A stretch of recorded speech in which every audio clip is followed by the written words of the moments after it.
السلام عليكم. maalin jimco ah ayaa khatiibkii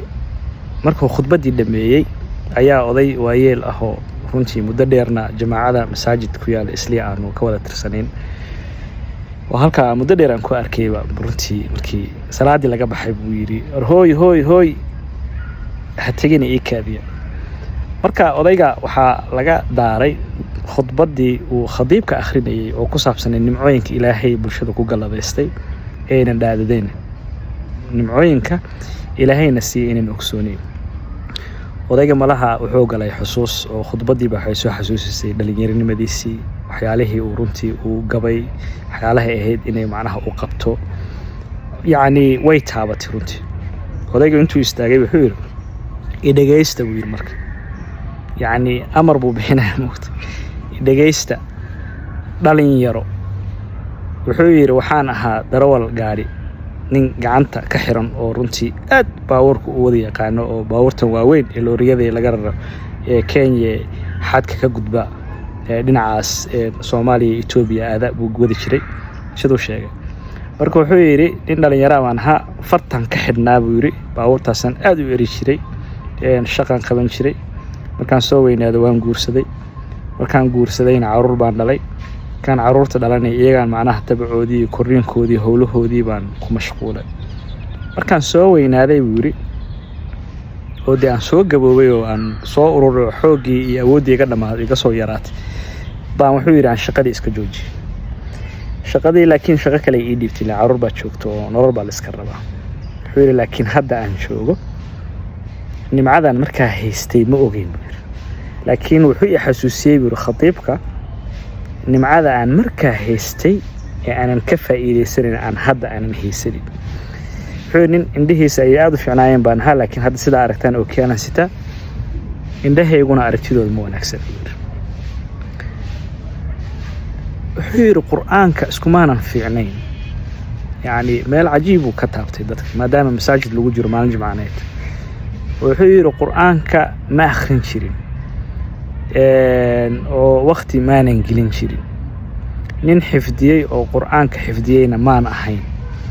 markii aan soo weynaaday aan quraanka xoogaa aan soo barbartayna marka ka dambeysay indhihii baa iga soo galiyay waqtigan la jooga hadda aan masaajidka ku jirana kitaabada qaarkood qoraalkooda ma akhrin karo dadka qaar marka qaar ilaahda ee akhriyo dareen bay dhalisay runtii hal qof oo dhaqaaqa la waayo marka wuxuu yiri laakiin waxaan cajiib u yiri inaanan ogsoonin waagaas nimcadan haystay inaanan dareensanin oo hadda aan dareemayo fariin buu gudbinayaa marka fariintu gudbinayaa wuxuu leeyahay dhalinyarada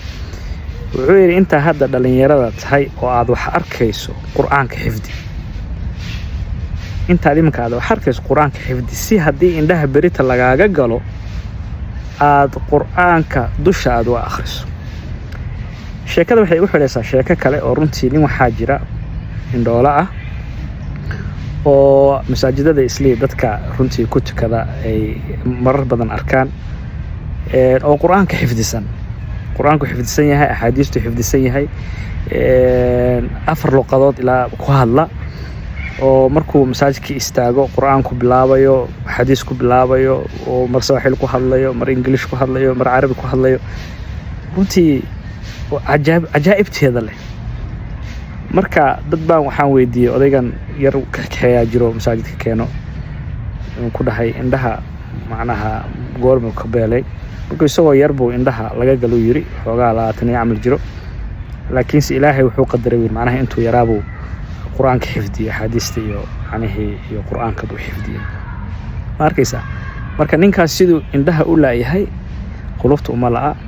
xifdintiisa way fiican tahay quraanka wuuna runtii akhrinaya odayga marka dardaaranka noo jeedinaya ayaa wuxuu leeyahay oo aan doonayaa inaan fariintiisa anigana halkan idin soo mariyo